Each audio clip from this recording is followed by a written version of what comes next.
درود به تمام دوستداران ماهیگیری. امروز میخوام به شما یکی از شاهکارهای شرکت اموروی ژاپن رو معرفی کنم. سری 24 شکسپیر در بین سالهای 1971 تا 1979 این موتورها تولید میشده. معروف به موتورهای دهه 70. این موتورها در 4 سایز وجود داشتن. 24-20 کوچکترین سایزشه. من معمولا از این سایز برای ماهیگیری روی یخ استفاده میکنم. روی قلاب‌های کوچیکی رو سوار کردم، تعداد زیادی ازش دارم و برای ماهیگیری روی یخ استفاده میکنم. موتور دیگه ای که وجود داره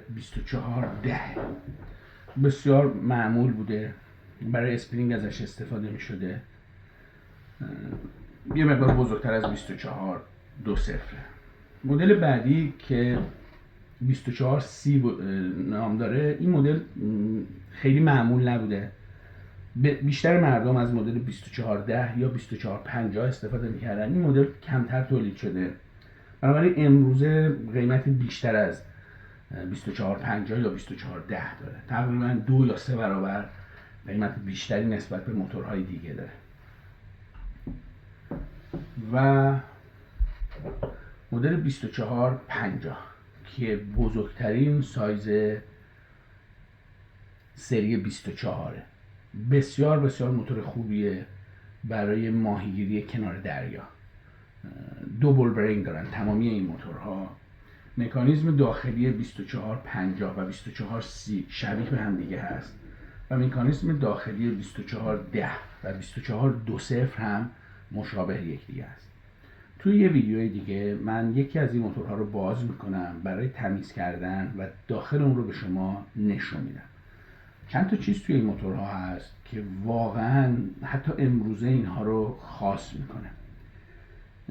تمامی موتورهای امروزه دسته‌شون قابل جابجایی هست، یعنی از سمت چپ و راست میتونید جابجا کنید. ولی کم پیش میاد موتوری که بتونید دسته رو به این شکل جمعش کنید. این ابتکار بابت این بوده که در جابجایی و حمل و نقل دسته موتور شما نشکنه، جای کمتری بگیره. هم برای مسئله فروشش بوده و هم برای مسئله مراقبت و نگهداری طولانی مدت. توی تمام موتورهایی که من دارم هرگز مشکل شکسته شدن دسته موتورم برای من اتفاق نیفتاد. چیز دیگه ای که بسیار زیبا بوده در این طراحی، نحوه محافظت از کمان این موتور بوده. دکمه‌ای رو در اینجا تعبیه کردن که با زدن اون شما میتونید این کمان رو هم کاملا بخوابونید.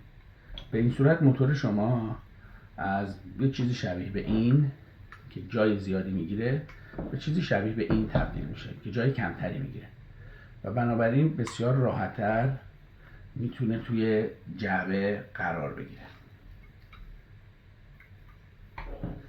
اینها در جعبه های شبیه به این یک جعبه اصلی این موتور هست، مال مدل 2410. من جعبه بقیه رو ندارم. این موتور رو جدیداً تهیه کردم.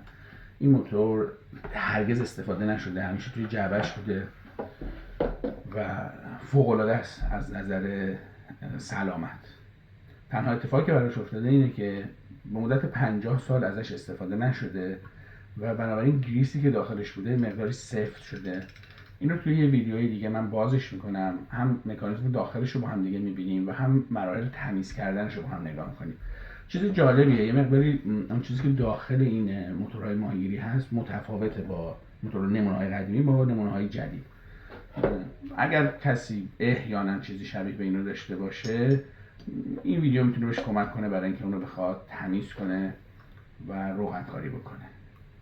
ویدیویی که در آینده میسازم توی این ویدیو اونو نشون نمیدم. توی این ویدیو فقط یک توضیحات جزئی در خصوص خود موتورها به شما میدم.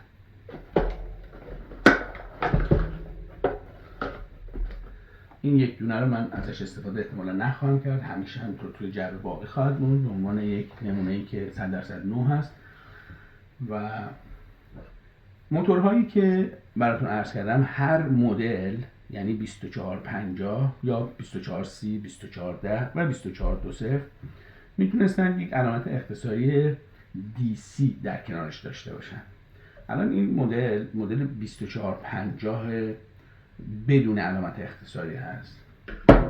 مدل دیگه ای که من اینجا دارم 2450 با علامت اختصاری دیسیه. واقعیتش اینه که توی اینترنت هیچی رو من پیدا نکردم برای اینکه بدونم این علامت اختصاری چه معنی میده، مخففش چی هست و اینکه چه تفاوتی ایجاد میکنه. چیزی رو که خودم با مقایسه این دوتا ازشون به دست آوردم به این شرحه. اینکه دسته به طور ابتدایی با یه پیچ بسته شده اینجا، در صورتی که توی این یه مدل پرس شده دسته، پیچ نیست. این یک حالت پرسی هست، شما نمیتونید با پیچ بازش کنید ولی این رو میتونید. دومین تفاوتی که درش دیدم این قسمت بالا توی این آلومینیومی که درش استفاده شده رنگ سیاه رنگ داره، در صورتی که اینجا سفید رنگه. یک تفاوت دیگه ای که درش بود میزان نخگیری هست. توی مدل دیسی میزان نخگیری بیشتر از مدلی هست که دیسی رو نداره. تفاوت دیگه من در اینها نتونستم پیدا بکنم، بقیه چیزها شبیه به هم بود. احتمالاً مدل دیسی فقط بابت این مورد شاید هزینه بیشتری باید پرداخت می‌شده که میزان نخگیری بیشتر بوده، چون قطر اسپول یه مقداری بیشتره بالا، اسپول قطر بیشتری داره و اینکه این رنگ هم شاید سیاه رنگ بوده برای این بوده که از دور هم قابل شناسایی باشه، راحت‌تر تشخیصش بدن. اینجا هم که نوشته شده دیسی. یک چیزی رو که دلم میخواد حتما بهش اشاره بکنم تو این ویدیو، کیفیت رنگی که این موتورها داره. شما نمیتونید باورتون بشه، یعنی باید حتما دستتون بگیرید تا اینو متوجه بشید که وقتی این موتور رو توی دستتون میگیرید نسبت به یک موتوری که ساخته همین سال 2023 چقدر این موتور به شما احساس امنیت بیشتری میده. از نظر توانی که میتونید بفهمید که این داره، از نظر قدرتی که داره. درسته که 2 بول برینگ داره نسبت به بقیه موتورهایی که امروزه شاید 10 12 حتی 13 بول برینگ دارن، اینها بول برینگ کمتری داره، ولی با یک دور چرخه شما 4.1 تا بعضی وقتا توی بعضی از موتورها 4.6 یا 4.4 دور گردش رو خواهید داشت.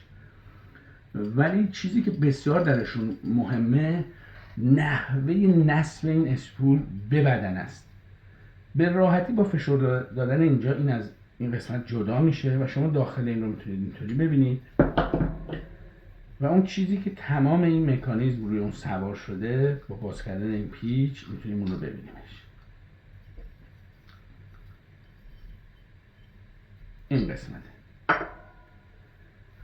این قسمت چیزی داره درونشه، یک فنری درونشه که به قسمت بالای این شافت گیر میکنه به این صورت و این از اینجا دیگه خارج نمیشه تا شما این دکمه رو فشار بدید. بنابراین نگرانی اینو نداریم که هنگام ماهیگیری به خاطر فشاری که وارد میشه این قسمت جدا بشه از موتور ماهیگیری ما. کمان و تمامی قسمت ها هم از آلومینیوم و فلز مرغوب ساخته شده، بنابراین واقعا هیچ نگرانی هم بابت اون قسمت نداریم که اینها شکسته بشن. در حمل و نقل من براتون توضیح دادم که بسیار خوب طراحی کردن که اینها جمع میشه، حجم کمتری میگیره و امکان آسیب خوردن بهش کم. یک اشکال بسیار بزرگی که وجود داره اینه که قطعات این موتورها دیگه پیدا نمیشه، سال هاست تولید نمیشه. قطعات یدکی که وجود داشته شاید گوشه ی انباری جایی داره خاک میخوره، شاید صاحب اون از دنیا بره و وارثینش هم حتی ندونن اونا دیگه به چی دردی میخوره، اونا رو دور بریزن، یا اینکه جایی هست و در دسترس همه نیست. من روی سایت ایبی خیلی گشتم و قطعات زیادی رو پیدا نمی‌کنید. مثلا این پیچ بالا رو شما نمیتونید تقریبا هیچ جا پیدا کنید. این پیچ بالا، این پیچ پلاستیکی بالا پیدا نمیشه. دسته رو شما نمیتونید پیدا بکنید. کمان رو به ندرت میتونید پیدا بکنید، یک بار برای یک مدل. تنها راهی که وجود داره اینه که شما از یکی از موتوراتون قطعات بردارید برای بقیه موتورهاتون. ولی واقعیت اینه که توی 23-4 سال گذشته برای من هرگز اتفاق نیفتاده که نیاز داشته باشم چنین کاری رو بکنم. خوب ازشون نگهداری کردم و اینها هم واقعا انقدر موادی که درشون استفاده شده و انقدر طراحی که داشتن خوب بوده که هیچ اتفاق بدی نیفتاده. توی یه ویدیوی دیگه میخوام نحوه تمیزکاری و روغنکاری و گریسکاری یکی از این موتورها رو به شما نشون بدم و ترجیحاً اگر بتونم تمامی این موتور، یعنی از هر مدل یکیش رو باز میکنم تا داخل اون رو ببینیم و متوجه بشیم داخلش به چه صورت هست. بسیار خوشحالم که تونستم این سری زیبا رو به شما نشون بدم. یک سری دیگه هم شکسپیر تولید کرده 27 سری 27 سری موتورهای طلایی رنگ بهش گفته میشه. اونها هم زیبا هستن، اونها هم شاهکارن، ولی اینها برای من به صورت شخصی اینها بسیار جذابتر هستن. اون مدل هم مدل زیبایی هست، اون رو هم به شما نشون خواهم داد در یه ویدیوی دیگه. امیدوارم از دیدن این کلکسیون زیبا، کلکسیونی که هنوز به من سرویس میده و من ازشون استفاده میکنم، لذت برده باشید. تمام این موتورها رو من تمیزشون کردم، بعد از هر ماهیگیری روغنکاری میشن، تمیز میشن، نخار جمع آوری میکنم، تمیزشون میکنم و رستگی بهشون شده واقعا. ولی با این حال کیفیت خود اینها هم استثنائیه. من حاضرم $200 یا $400 $300 پول بدم و یکی دیگه از همین مدل ها رو خریداری کنم، ولی یک مدل جدید امسال رو نرم بخرم، به خاطر اینکه خیلی اینها قابل اعتمادترن برای من و کیفیتی که توشون هست بسیار بسیار به نظر من بیشتره. یک عیب فقط دارن، وزنشون بیشتر از وزن موتورهای جدیده. بقیه چیزها رو من فکر میکنم فقط حسن براشون میتونیم در نظر بگیریم. موتورهای بسیار زیبایی هستن. امیدوارم چشمای شما لذت برده باشه از دیدن این موتورهای زیبا.